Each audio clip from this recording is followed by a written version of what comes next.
Section 1 was.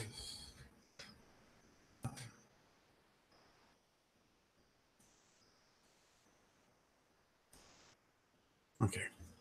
Now we're good. Okay, let's just switch back to here.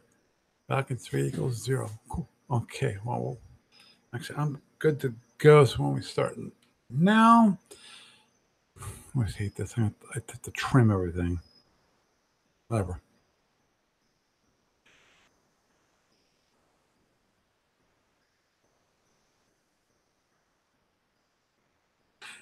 And it's me, as the one and the only Paul Friends, welcoming you to Starfleet Universe On Call. And tonight we've got, of course, the wonderful chat. And it looks like we have another participant who just dialed in, which I gotta unmute that person. I will do that. Person who is just called in, I will be unmuting you shortly. Because of the one thing I'm doing tonight. Obviously, I'm streaming on YouTube Live. I seem to like that platform. I will probably at the moment continue to do that. Again, I'm still debating on what to actually do about everything. You know, whether we're going to be continue on SFU on call or do something else. So at the moment, we're going to say hello to.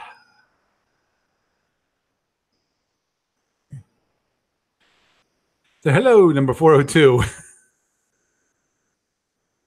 Hello. Hello. Yeah, this is Justin. Who's this again? Can you repeat that for me? This is Garth Ketchum. Oh, hey, how you doing? Garth. Garth. Oh, okay. Not too bad. And when I dialed in, it gave a phone number to call. Right. Yeah. It's goofy that way. Yes, guess 5. We are on YouTube Live also. So, okay. Is there any particular topic that you wanted to discuss or just wanted to dial in? Yeah. You know, you're breaking up. I'm just gonna let me mute out, and I'm just gonna listen on the YouTube Live. Hmm. Okay, yeah, because you're breaking up. I can hear you're breaking up on my feed too. Yeah, which probably means it's your end. I'm hoping. If it's my end, this is going to be really bad. This really bad broadcast. Okay. I'll talk to you later. Okay, bye.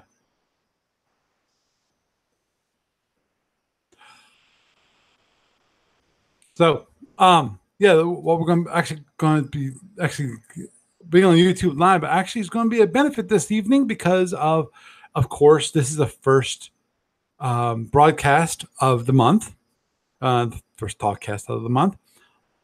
That might change. And one thing I want to obviously go through really quickly, actually, okay, that's bad. Okay, if I'm breaking up, that's bad. This might be a really bad podcast then. There's nothing I can do about that at the moment.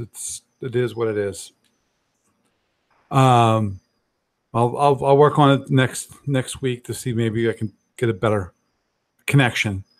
But anyhow, moving forward, the one thing I was going to go over actually is Shapeways this week. Okay. Just for those involved in the live, looks like actually YouTube is good. TalkShoe is not, which means that it's probably Skype. That's probably what is the issue is Skype itself, or could be TalkShoe themselves. Because those are the two possible connections there. So in any case, if you're in the chat room, you might want to just switch over to YouTube Live when it comes to that. I've got YouTube Live up, but when it comes to the chat room, I don't have much. Yeah, unfortunately, there's no in there and I really don't plan on paying attention to that. In the meantime, I was going to go through the shapeways, and for those who want to, you can actually check out the YouTube Live feed afterwards. That, in theory, I don't know this for a fact, but I feel pretty confident in saying that, that link that I posted on the discussion board, that I posted on Twitter, I probably should post it on Facebook. I'll do that afterwards. And so if somebody wants to actually watch it, they can watch it and listen to it. But at the moment, we're going to go through the Shapeways ships, and I'm going to point them out and also tell them what I think about them, because I like to at least do a kind of a mini review. Remember, this is my opinion, and this doesn't reflect anything. I'm not ADB. I'm a sole person by themselves. But the important thing here is that I'm not professional. I don't do a lot of miniatures work, but at the same time, come on, there's an aesthetic to miniatures, and I have an opinion on the way I like miniatures to look, the way I like the ships to look. Now, I'm not expecting like the Federation ships to be like, the next generation or the newer type ship, because I know that ADB has a certain licensing issue with it, which is interesting. Let's go chase this rabbit a little bit. And that is, I actually was talking about Starfleet Battles and FedCom to a person at the grocery store. That was an interesting one. I was actually talking to the guy at the seafood counter and telling him about Starfleet Battles and the Federation Commander and things like that. So, I told him about that. You can play it, and I would recommend that if he's really interested, to actually get the rules from Federation Commander, because it's simpler. You don't feel as overwhelmed compared to Starfleet Battles. Obviously, one thing that I've had heard said is that Federation Commander definitely ties in, goes by the rule, speed is life. It really accentuates that point, just for the plain simple reason that if you stop, there's no benefit to stopping. It's not like an SFU. There's a benefit to stopping. You got all this power for reinforcement. Well, it's the Federation Commander. You don't got it. You ain't got squat. Sorry, but you don't. So, when it comes to Federation Commander, it's to the point. It actually is more of SFB than SFB in that regard. In that it's speed is life, and that's always a saying. It's been a saying when it comes to SFB for a while. Speed is life, because of if you're too slow, then you don't have the initiative. Because of in Starfleet Battles and Federation Commander, speed is initiative. If you are going faster than the other guy and you both move on the same impulse, or in the case of Federation Commander, the same sub impulse, then not actually called sub-pulse. Sorry. That means that the other guy, the slower guy, moves first. So obviously, you actually get the benefit of that. That's why you get initiative. That's the way it works in SFB, which is one of those things that I've always enjoyed about SFB and Federation Commander. I always hated the idea of a die roll for initiative. That means initiative is random. You've done nothing to gain it, nothing to earn it. In the case of SFB, it's kind of like how I deal with movement. Movement itself is initiative. It's kind of the way speed is. But moving, I don't know how many games do this, which is that the attacker if you have a defender and an attacker, the attacker actually has initiative, but the defender has more, has a better defensive position. They can when they're attacked, they have better defense than someone who's attacking who has less defense, which makes sense if you think about it. And I think that's why most of those go that way anyway, because it kind of makes sense.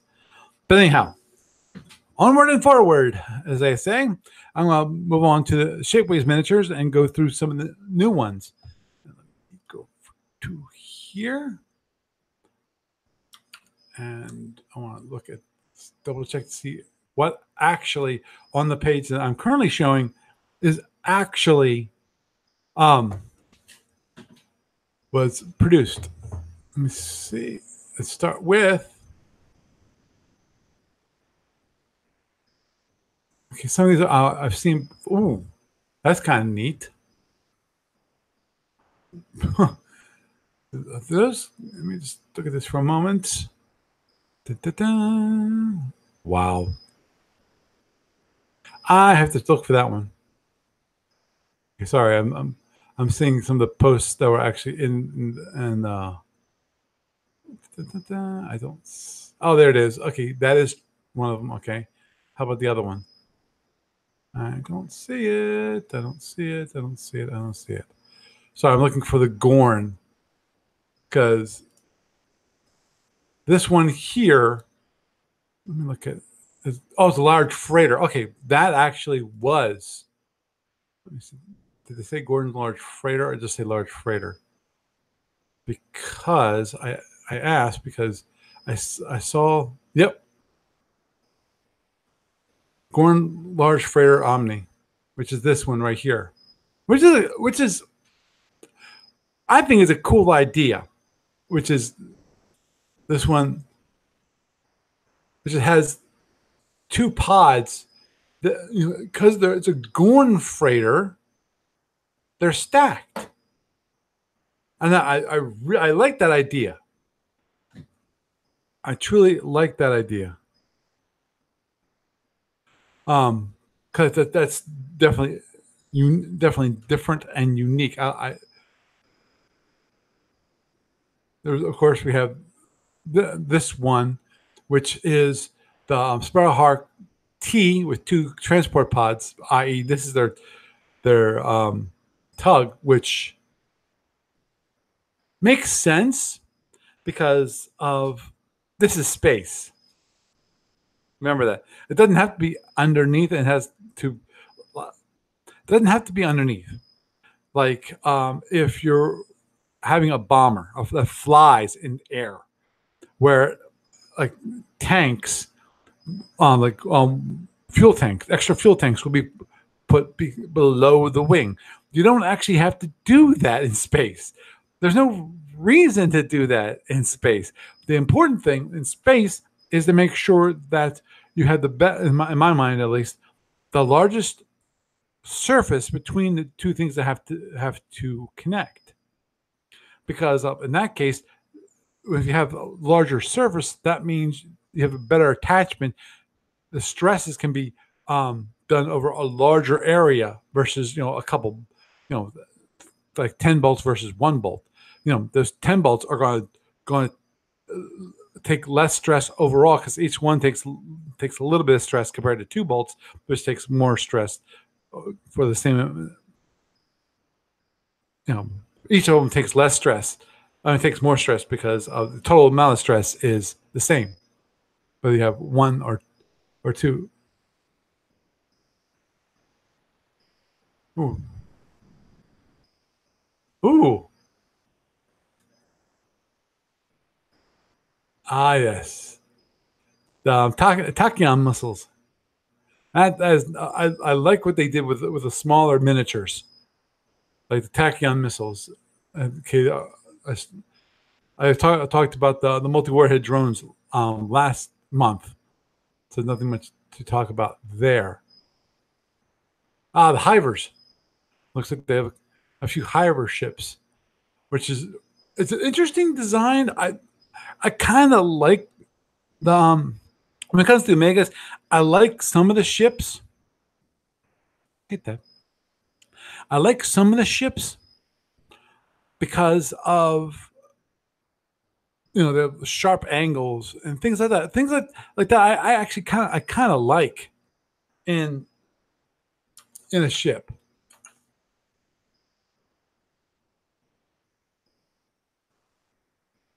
So that's kind of a neat one. Okay, and then you have the heavy cruiser, which is different scales. Then we have the dreadnought here. Ooh, I kind of like that too.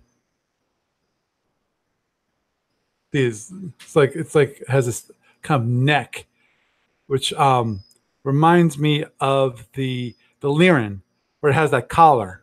Or is the Lyran has the collar? That has the booster packs.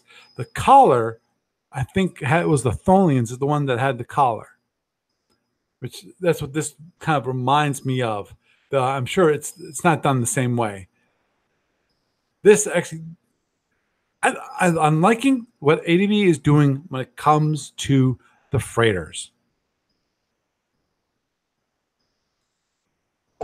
and that is that at least in this set of freighters that are being shown, they reflect the empire that they came from.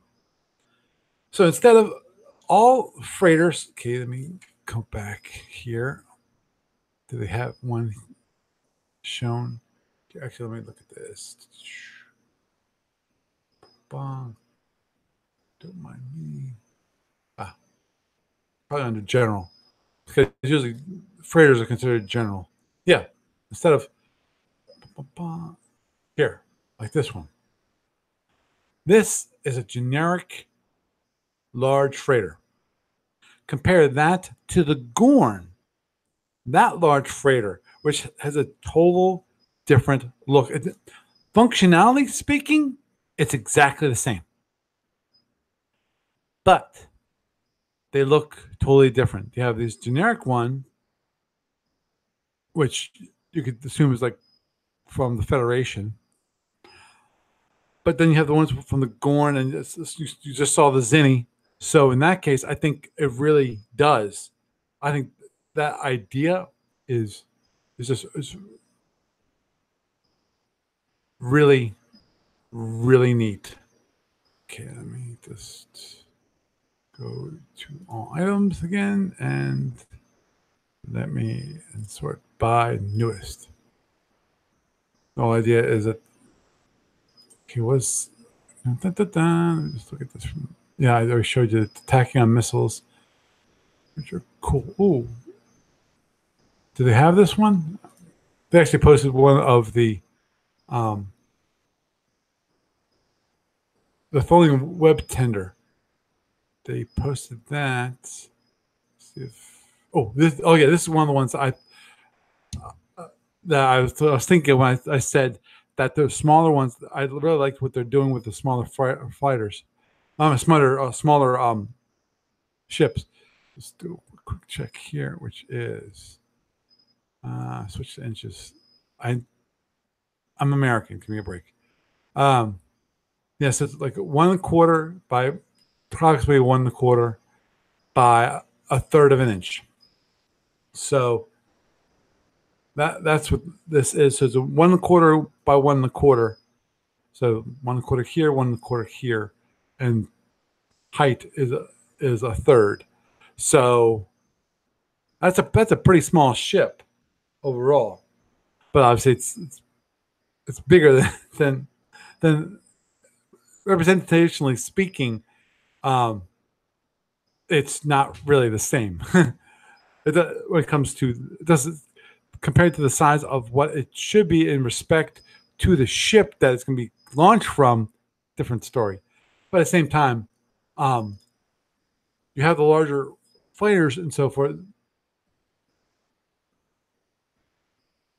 You have the larger fighters so that they actually have some detail.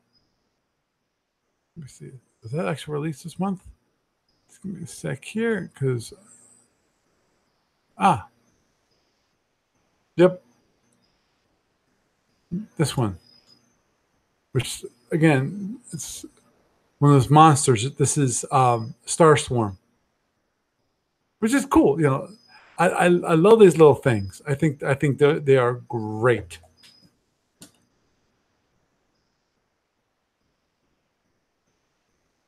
Oh yeah, this is one I mentioned in the news portion, which is the Federation E3 Heavy Swag.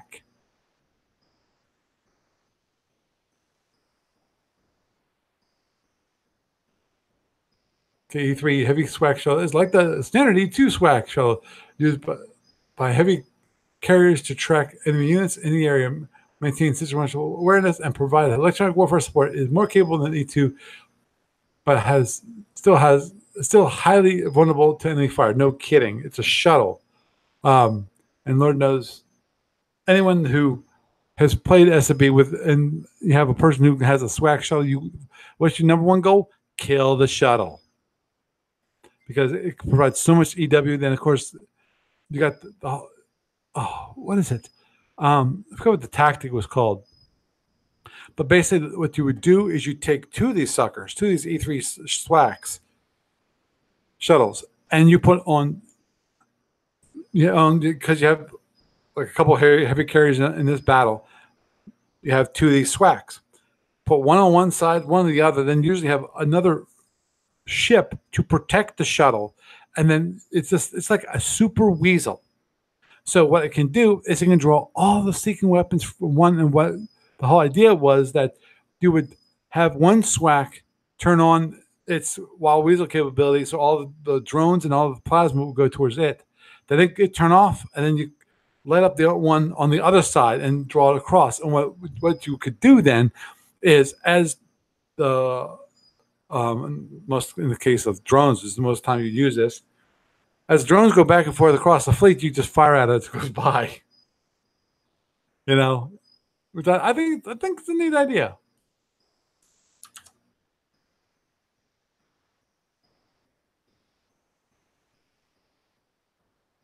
Yeah, I'll work on that.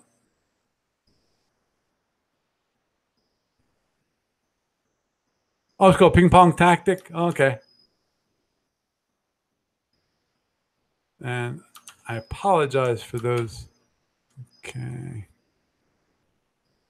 Okay, I'm assuming.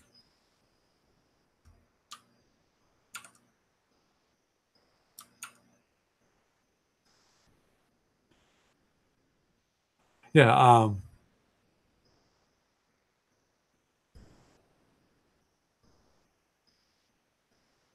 Okay. Yeah. Okay. Guess I haven't seen this far. There's just Fed going in any freighters, but hopefully there actually will be more. So that those things could be reflected. Because I really like that idea. I really like the way that works.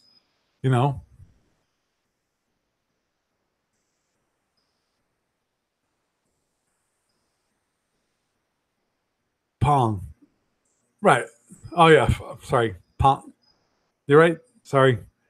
Guess I'm saying that's the Pong tactic, not the ping pong tactic. Yeah, it's Pong tactic, as in the game Pong. For those of you who are much younger than me, you have no clue. You probably have no clue what Pong is. Just for a quick bit of history, Pong was one of the first video games ever to exist. Actually, I had a copy of the Pong game system, which was interesting. I forget why we bought it. I just remember we got it one time. I mean, we played Pong back and forth. But it was a really simple game. You both have basically these bars. These bars you can move up and down like a paddle. And the idea was that you have this one. It's basically supposed to represent a ball, but it was like this little square which would go back and forth between these two bars, and then you just would keep hitting it so that you could then hit it back and forth. And the idea was of Oh, guess Dave. Yes, I remember Vectrex, and that I remember my brother really wanted to have one of those, which was it was a vector oriented system, which that wasn't even, if I recall correctly, that was supposed to be even a wasn't connected to your TV, because the Pong system actually connected to your TV, and that's how you played, was on your TV. But if I recall, the Vectrix was actually like a more of a portable game that you put in batteries and so forth. I'm pretty sure that you got that wrong, but I know the system you're talking about because I can picture it in my mind. And I remember seeing the advertisements because I'm 52 and I know these things. I'm getting old, you know. Get off my lawn. Um, back to Shapeways and these beautiful miniatures that ADV has created. Um, I mean, this one, which is the Satorian Scout, which is, again, it's a nice little Scout. Got the saucers here and here, which is, see, this is the one thing that I can't wait. I can't wait for them to have the Andromedans on here. I know currently they've got way too many, metal Andromedans, so probably a while before they actually get around to doing it here. What's this? Oh, okay. Sparrowhawk H cargo transport says these smaller pods. Yeah, look like smaller pods is what it is. I want to call it logistics transport, but I'm not sure if I'm correct on that. These like this, the Demon Hunter Heavy War Destroyer. Personally, I don't like the look of that ship. You know,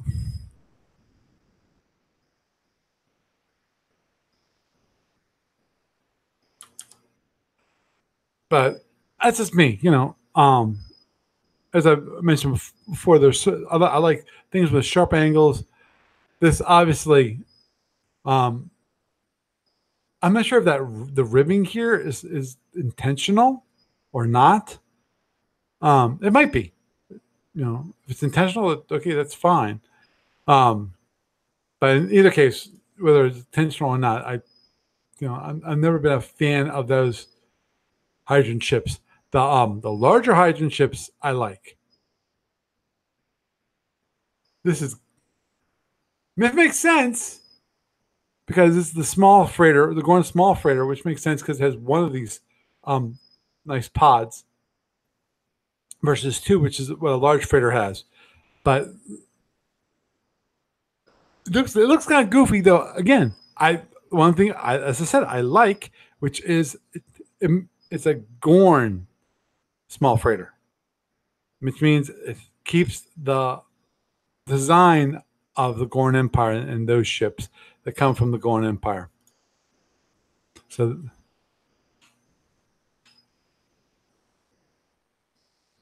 ooh, the Orion light.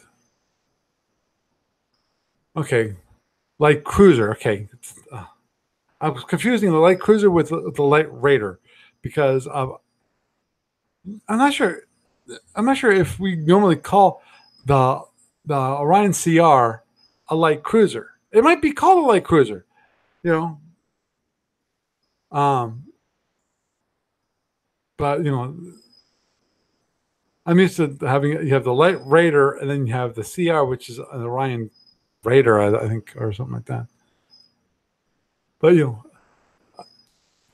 I like the design. Nice sharp angles here. And let me just. I need to. And of course, right. The warp engines nice and clean. You know, so nice, really nice. I'm liking what I'm seeing.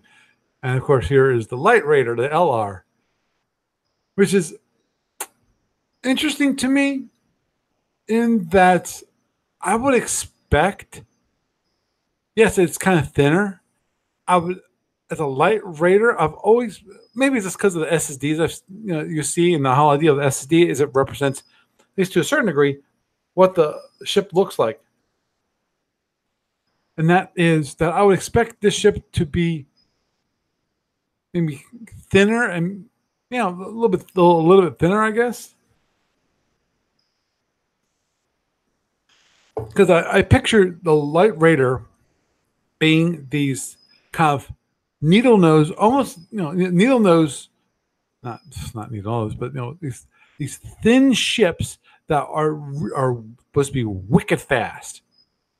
Yeah, they can go really fast, but they of course being Orion, they're very nimble, but they don't have the firepower that a CR, an Orion CR has.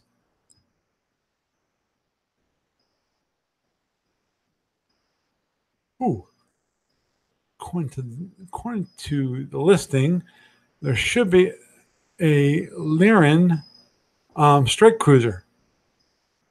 Let's take a look. See, let's go on to the next page, which I don't like doing because if I go to any of these things, I have to reset everything all back to the beginning. There it is. The Falling Strike Carrier. Let me look at this for a moment. Oh.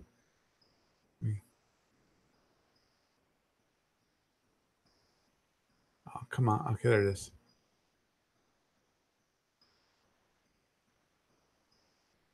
It's kind of cool. Now, this I like. I think this is cool. I'm assuming, I don't know what those, I'm assuming those are used for a reason. Oops.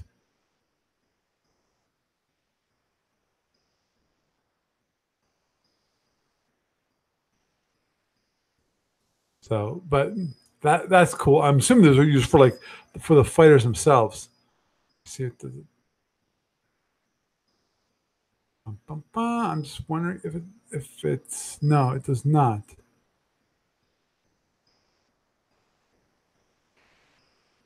The strike carrier was a proposed convert of one of the Neo-Tholian heavy cruisers with a strike carrier with 12 fighters. The desperate need for a limited number of heavy cruisers delayed this conversion for years.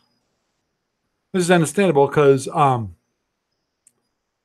those who know anything about Tholian history, you know that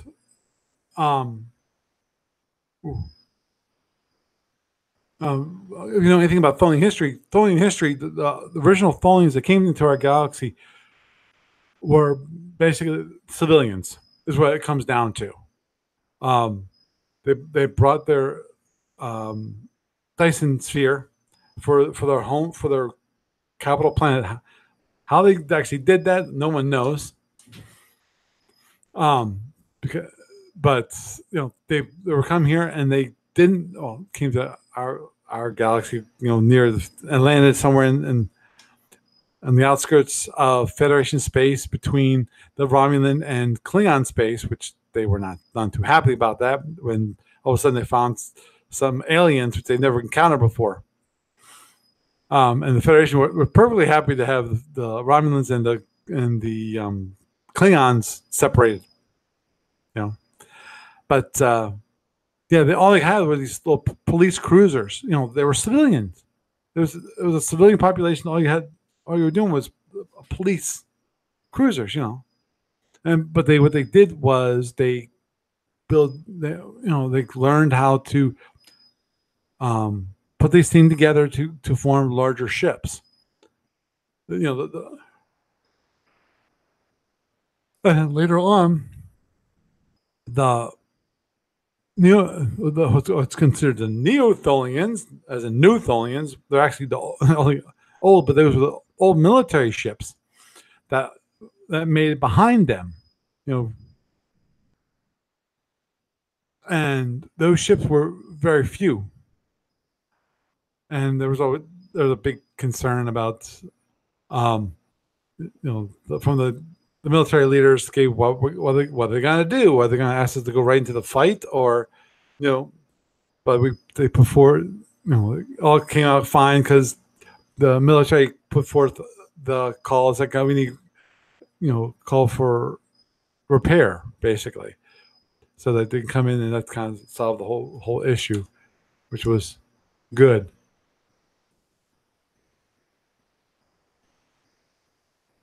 Ah, hey Matt.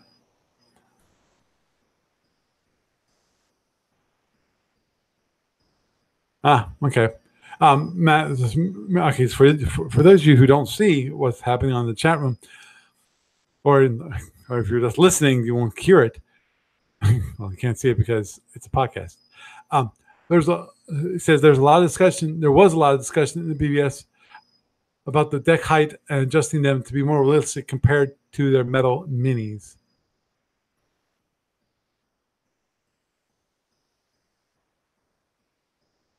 Yeah,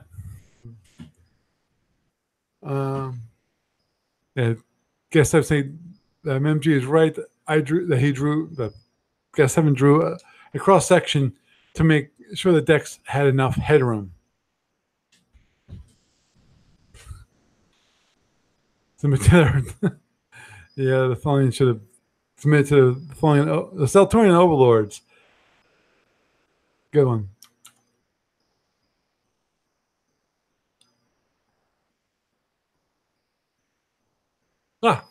Yeah, and actually that's also was released. and just double checking, which was the Romulan KCR heavy battle cruiser, which is classic Klingon ship. Let's just look at this for a quick moment because of the one thing I wanted to look at was actually what I want to do is pull this up a little bit right around there. Because what I want to see is, okay. Because what I would look at was here. See this? I want to see if there was a difference, and I'm pretty sure that's the difference, which is those are plasma ports, which is different from disruptors on the Klingon ships. So let's cancel that. And again, when it comes to those ships versus the Romulan ships, because basically they're conversions. There's not much to change there, except for you have to tweak it because it's supposed to be using Romulan weapons versus Klingon weapons.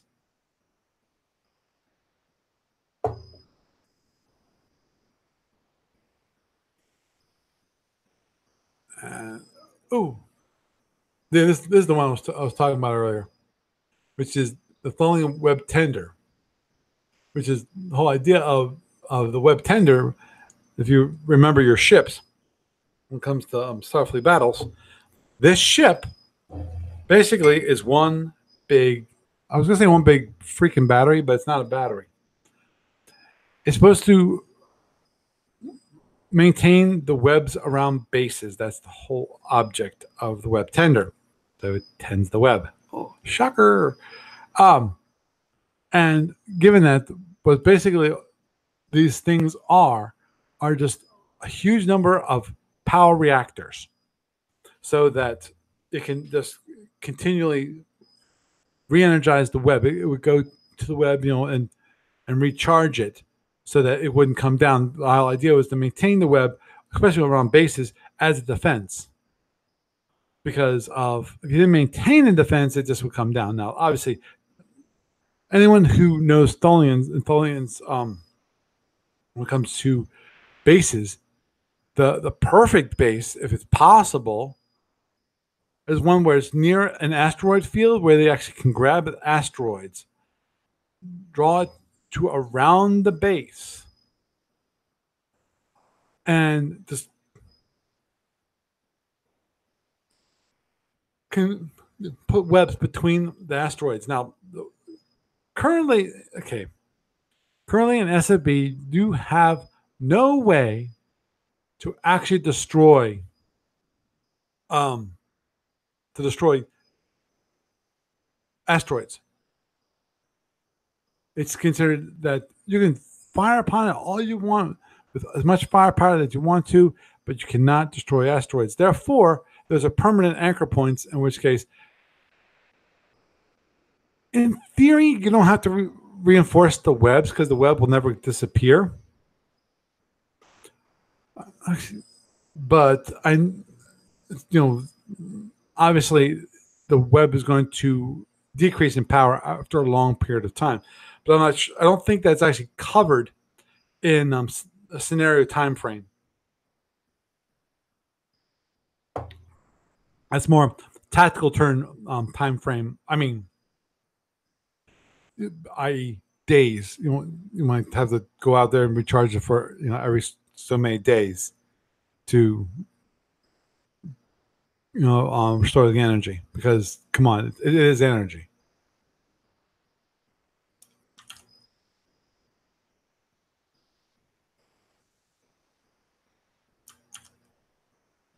Oh, okay. Guess someone just mentioned that the smooth version does not have the belly R of the bird, which makes sense. Actually, it doesn't make sense. Oh, okay. That kind of makes sense because of you have the smooth portion, because the bird is actually part of the non-smooth version. Okay.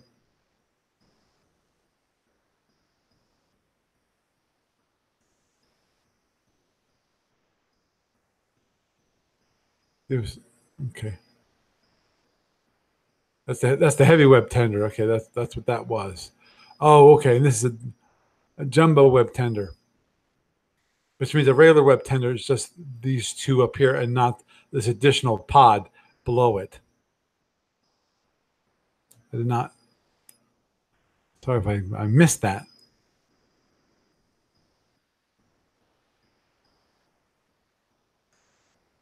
Was it released? Yes, it was. Okay. Another, as I said, I like the fighters. And in this case, it's a B-1 strike bomber from the Federation, which is how it's much bigger than the Zinni. This one is actually 2.42, almost this say just rounded to 2.5 by a little more than 2 inches by a fourth, not a fourth, 4/10 of an inch, which is almost half an inch. So it's a pretty big fighter when it comes to it's not even a fighter, it's a bomber. A bomber is a much larger attrition unit than a fighter is. So it's okay.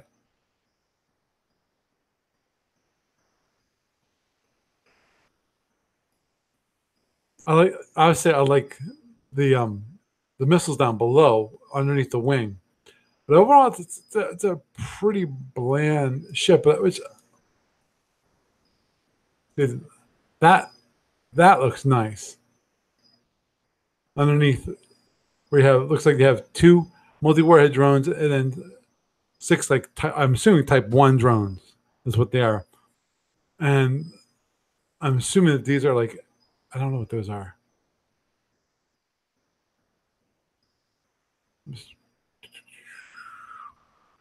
6 anti-type. Okay, two phaser twos, a Gatling phaser.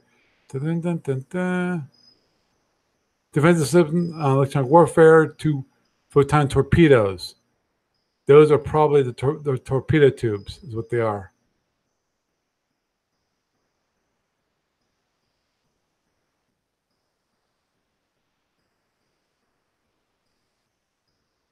Okay, it's just mentioning that the photons occupy half of the space the internal weapons bay, because there actually is internal weapons bay in the ship. Not ship, the bomber. The other half of the entire bay, if the photons were not used, could be configured to carry various drones including double-sized heavy drones, cargo, transporter bombs, or nuclear space mines, which are nasty things. If you can imagine these bombers right before a battle going out and laying down this big minefield, you know. Of course, the one thing that is a benefit, one thing you always have to keep in mind, though, is that fortunately you can't actually have that many T-bombs because the number of T-bombs is limited unless you actually have a minesweeper. That's an interesting idea, which is especially because it can handle nuclear space mines. My question is, can you use B-1 bombers to lay a minefield? You know, to lay the nuclear space mines. I think I guess it's confirmed that those tubes are photon tubes, which is quite cool.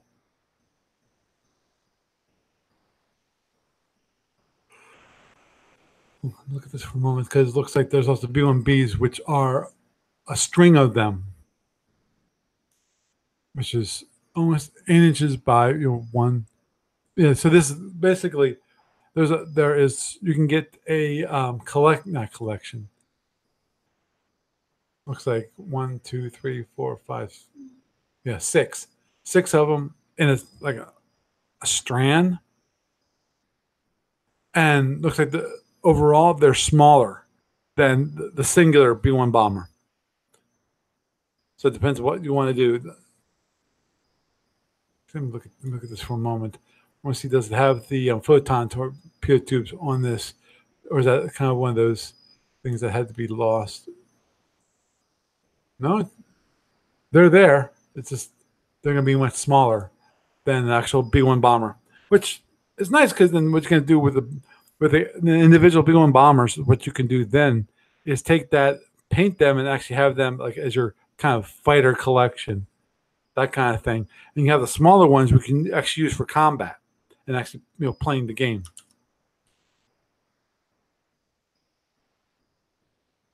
Oh, okay. Matt was mentioning that those are actually engines. Those tubes are engines. They're not photon tubes. Guess everyone's looking at the wrong thing, and that's fine. It happens. Okay, and I think that is it, because there's the Zinni, which I'm not too thrilled about. Going battleship. It is what it is. And same for the Fed FFB, the battle frigate. Nothing special. It's nice to have those ships for those people who want to play them, but I'm not gonna hit every single one.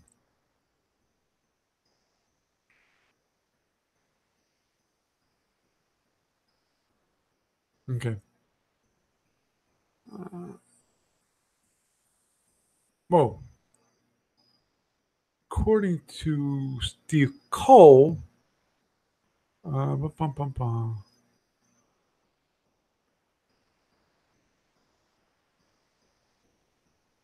sucks. That tapered and the ability to have people contact those people who follow you. I'm not sure why. Probably someone abused it, and they don't want to have to police it, But at the same time,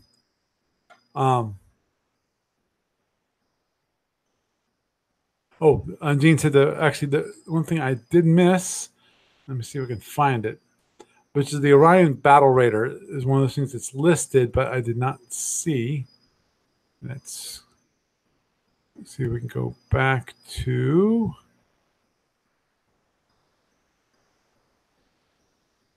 Wow, I think they improve the website so you actually maintain your. There it is. Big surprise. Which actually, I like. It's kind of thicker.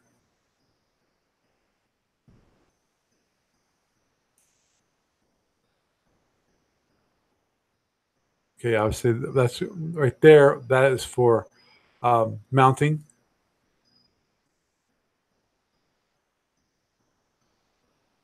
Yep.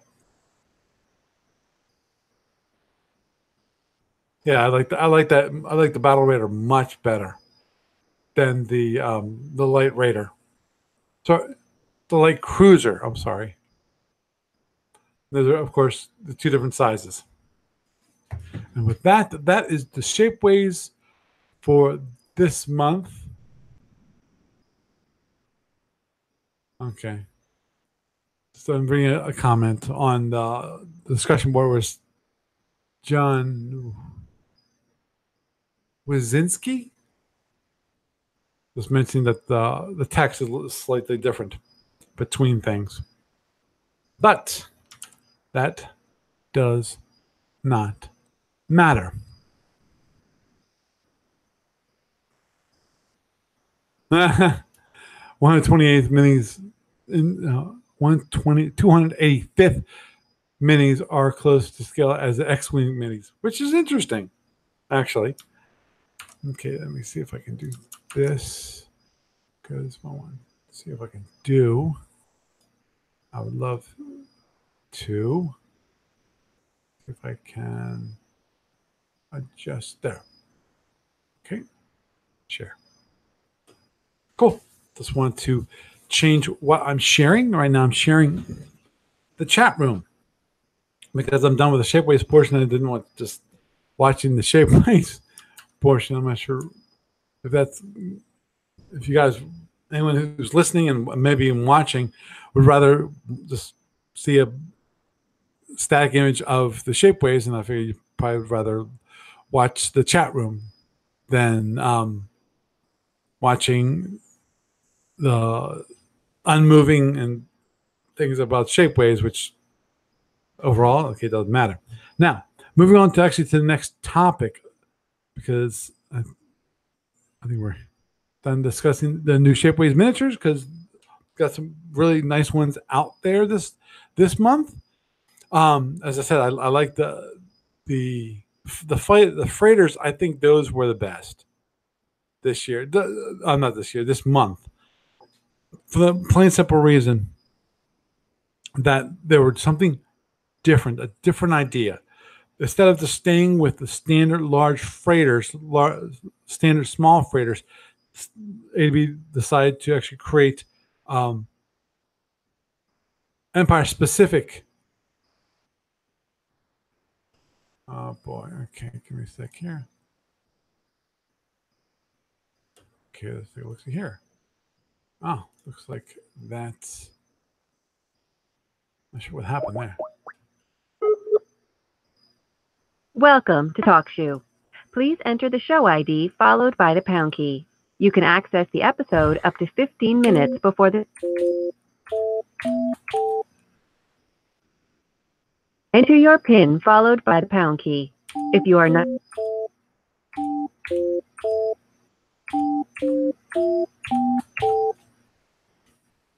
You are joining the online studio. You are unmuted and can speak with the host.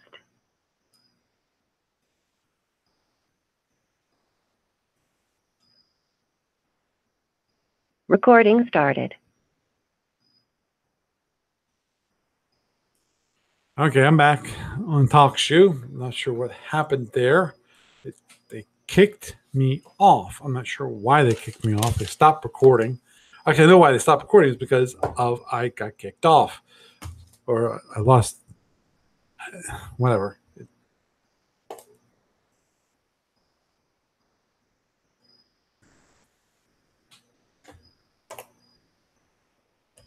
So,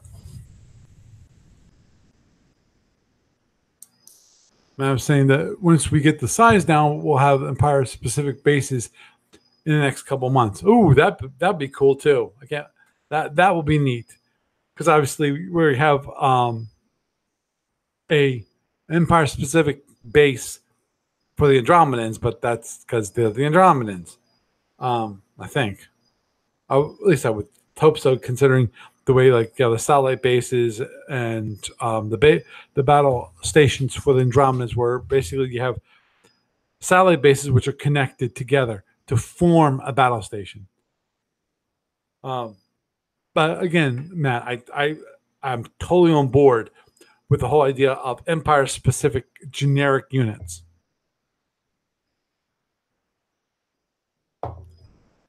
I'd say you could do the same thing for the shuttles, but I don't think that's really that important.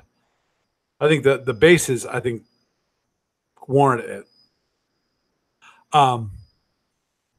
Onward and forward, we're gonna have a.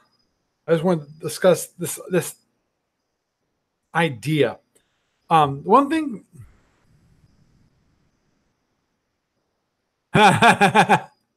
All your bases belong to us. Understood. But anyway, moving forward, the one thing I wanted to actually discuss is obviously the mini convention I go to. I really call it a gaming group. Game group that meets twice a month. I mean, not twice a month. Twice a year. But it's great. If you ever are in Harrisburg area when it happens, which is usually Martin Luther King Jr.'s birthday that weekend and Labor Day weekend. Those are the two at the moment. I'm hoping that they'll move it from Labor Day weekend because I'm sorry, between Labor Day weekend and which is summer, barely summer, and the Martin Luther King Jr.'s birthday that weekend is pretty close to one another. But anyhow, most of the games that are played there are these European style games. So when you see them, people don't basically, what it comes down to it, people don't like to play tactical style board games. Now, that does not mean they don't like strategic level board games, because Lord have mercy, and I do mean have mercy. There's, what was it? Let's see. Eclipse is one game, and it's Empire. I forget what it was, but basically, these are empire building games that take 6 hours to play. Now, obviously, in theory, you could do this. You could possibly introduce F&E in this category, though, since F&E has battles, I mean, really detailed battles, people might not be interested. I know that ADB was looking into the whole idea of F&E Lite, and I agree. F&E Lite would be actually a wonderful, wonderful thing because of. Now I lost YouTube.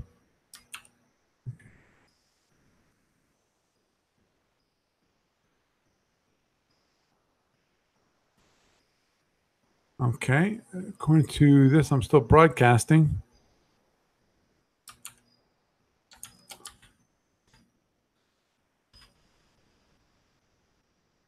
Okay.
Okay.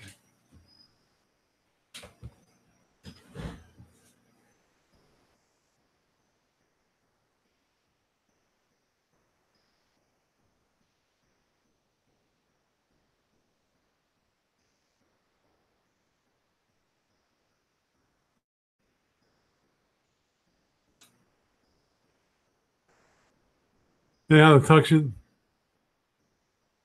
Yeah, of course you don't hear anything. I wasn't talking because I was checking out the YouTube feed, and YouTube feed is actually fine.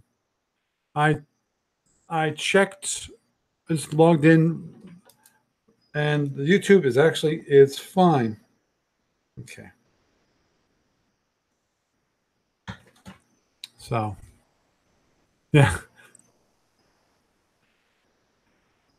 Who was it that? And guest 7 said that I lost the YouTube feed, but the YouTube feed is running fine. I just checked it. So let's do a quick check. Okay. I want to know how long I'm going to have to trim out. Comes every time this happens, I have to.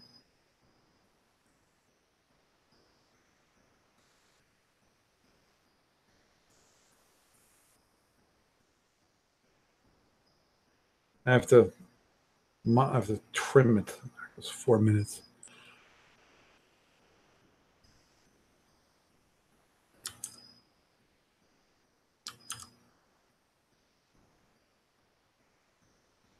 So, simplified version of FNE, I think would actually do fantastic for this. It had to. I know that ADB was interested at some point into it.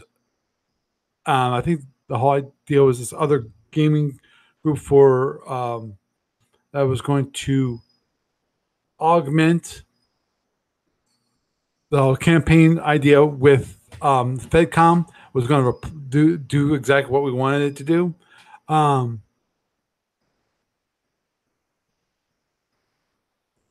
But yeah, so I think that's the way to go. Now the question is now. I think the whole idea of having combat is fine, but combat has to be resolved in a really quick manner. Of course, the tough part about Starfleet battles is this. Starfleet battles, you already start with a preset map. And a lot of these other games don't have preset maps.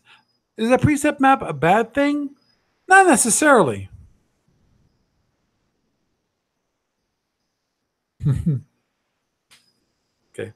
Yeah, I guess 9. Not necessarily. The big, I think it might be able to be successful if you simplify the game system. I'm not. It's one of those things I don't think you actually could take FNE and simplify it. What you have to do is redo the rules. Now, as I tend to like doing when it comes to that kind of thing, is the one thing I like the whole idea of reusing what I've got. I know it's goofy, instead of making a game with new parts, I can have them so there'll be custom parts for myself. I would like to reuse parts that I already have for gaming systems I already have, especially when it comes to SFU stuff, Starfleet Universe stuff.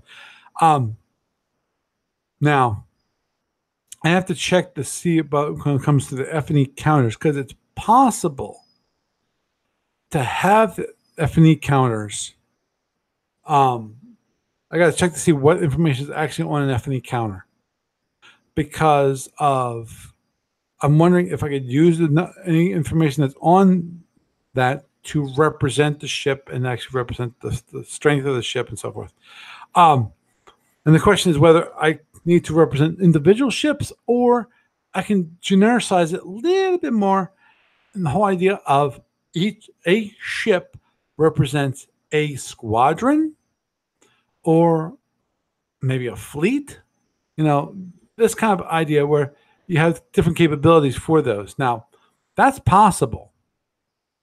That you have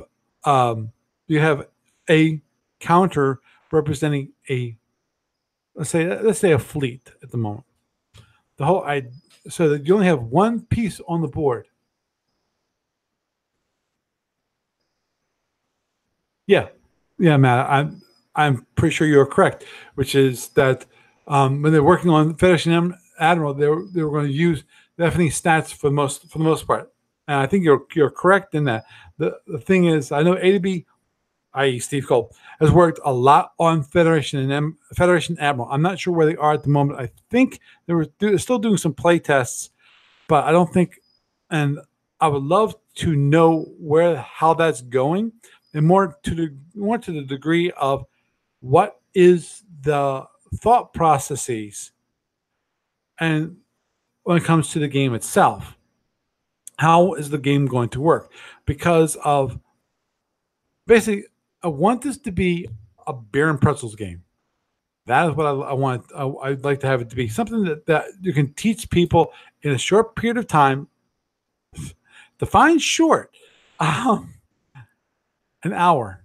Something that someone can easily pick up.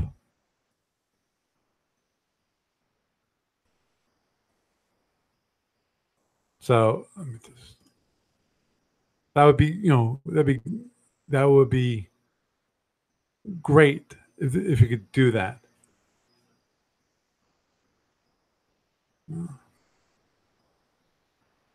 Guest Dave, just let you know everything's working fine. I'm still on the phone. I am recording, so it should be all broadcasting. So I'm not sure what's going on with you.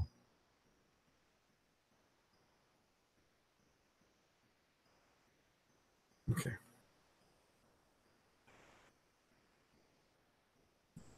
Matt. Yeah. Okay.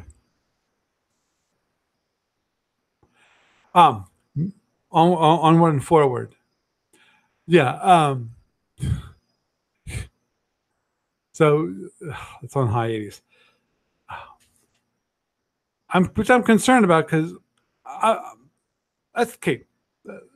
So I think this would really be cool if we can get a game like that together, using the stats of the current systems, and use that possibly to build up a fleet. And what I'm thinking about doing is either a squadron or a fleet, or maybe have a limitation. The whole idea is that you kind of build ships, or you build up a fleet, build up a squadron. Let's call it build up a fleet. So the idea is that you're actually adding ships to a fleet, which is represented by a counter, which gives it more abilities, more strength, different abilities, things like that. It's almost like a D&D character where you pick up, I pick up a shield of +2, and I pick up a sword, which is a flaming sword. Things like that. I think would I think that's one way of simplifying it, so that you don't have all these pieces. Now, of course, you'd have to have the ability to split fleets and things that do some fleet management if you want to. See, that's the thing, is that obviously to genericize like that, you might actually have to do some fleet management. Either that, or at the very least, if you don't want to have to do fleet, you have to do fleet management one way or the other. Either you have to do fleet management when it comes to having individual ships represented, or you have to have fleet management on paper where a ship represents a fleet and the fleet's abilities are represented on paper. And that paper, it doesn't have to be numbers. Obviously, what you really want when it comes to a game like that was that you'd want to have like a board for each fleet. And each fleet then would have little chits where you could put it in the different things. Okay, it has a scout. So, actually that would be just one spot. So you don't have extraordinary ability. You may have a plus for scouts.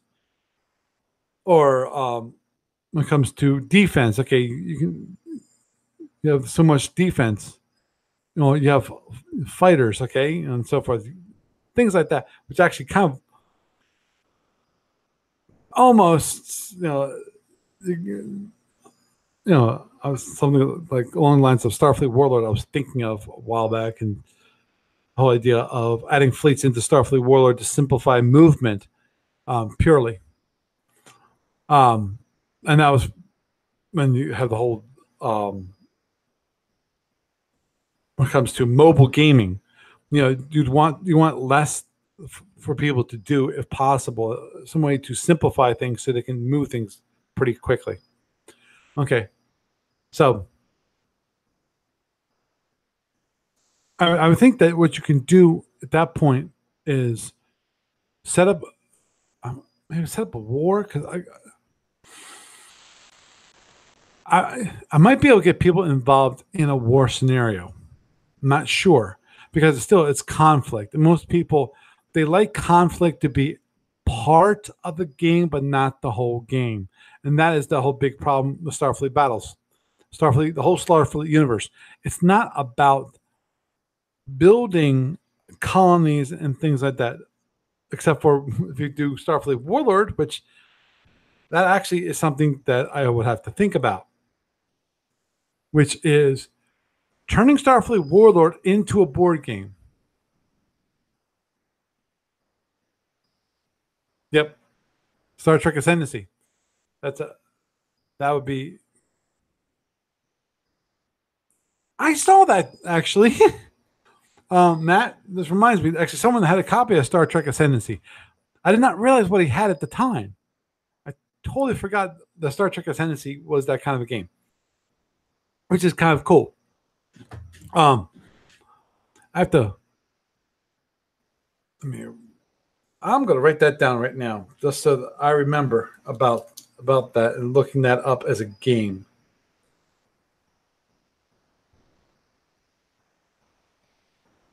Obviously, the big problem of trying to get people to play Starfleet Warlord game, which was one I built, is actually the big thing is I just have to get people interested, because there have been some times when people have brought their playtest games to the convention, and people have played it and they've enjoyed it, and then they'll take the experience that they had from people playing the game, and then they would actually tweak the game. Okay, Matt, I will definitely take a look-see at that, because that sounds like something that some people would like. And actually, there was a guy there that was there, and he had Star Trek Ascendancy, and I would love maybe next time to actually play with him. Hopefully, this time. Actually, I play with him with Through the Ages. I am not going to play that game for a long time, because I played a game of Through the Ages. It took us I was going to say 9 hours. That's not quite true. It took us more like 8, maybe 7.5 hours, because we took a break to go to dinner. I went to Five Guys. I wanted Noodles and Company, but one guy needs something that's gluten free, and noodles have gluten. Big surprise. Because actually, I like Noodles and Company. I want to see if there's. I'm pretty sure there's not one even close by here. The closest one is where I was, which is an hour drive away. And the problem is finding a place that actually sells ramen noodles around here. I mean, a ramen noodle restaurant. Actually, that's one thing I enjoyed when I was in New York City. I went to a ramen noodles restaurant, and they had that and sushi. And I truly enjoyed the ramen noodles. It was really good. Well, okay, moving on with, but so I'll look at I'll actually. One thing I was been thinking about, basically, it was a simplified F&E game, but there is the possibility of maybe taking Starfleet Warlord, making it more like a board game. Remove the electronic portions of it, if possibly.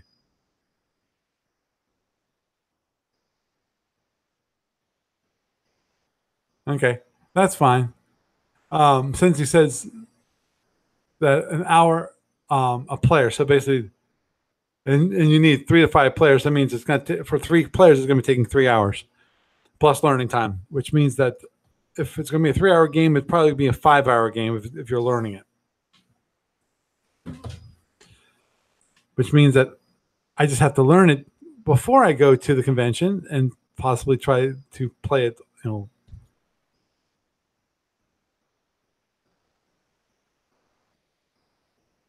Yeah. No, actually, Dave, just let you know, I didn't eat that much ramen noodles. Now, the weird part about when I actually did eat ramen noodles was my sophomore year when my college dorm room was basically a walk-in closet. It's about how big it was, because we got put up an international house in Philadelphia because they had no more room that year and I was an out-of-state student, so they kind of had to guarantee us lodgings, so they rented out one whole floor in an international house to use it as a dorm, for Drexel University. And to make ramen noodles, what I had to do, I had this little thing which basically it would boil water, and then I'd put the noodles in. That worked, but still, actual ramen noodles, the way how they make it is quite a bit different. So actually, I think with that, I'm going to wrap up this evening. It was a wonderful time, both streaming on YouTube and also, see if I can do some modifying there. And also, obviously, chatting with the people, and we had nice. You got to hear my review about Shapeways, and we had a little discussion about what kind of game could be created that is basically Starfleet battles based. Starfleet universe based, that is based off AW's IP. At least that's the way I see it, because I really like to play a game there, because I got a few people that actually like tactical board games, but most people don't. They don't like actually doing combat. They rather have like a European style game where, let's say, Puerto Rico or Through the Ages, as I just mentioned, which was what a game. Games like that is what they really like to play. So should be interesting. Maybe I should really look into Russ's scenario for when it comes to the role-playing game and learn how to be a GM. So I think with that, I am Paul Franz, and I bid you a good night.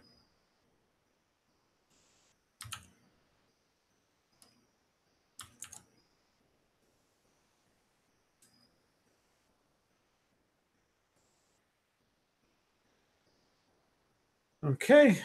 And that we're going to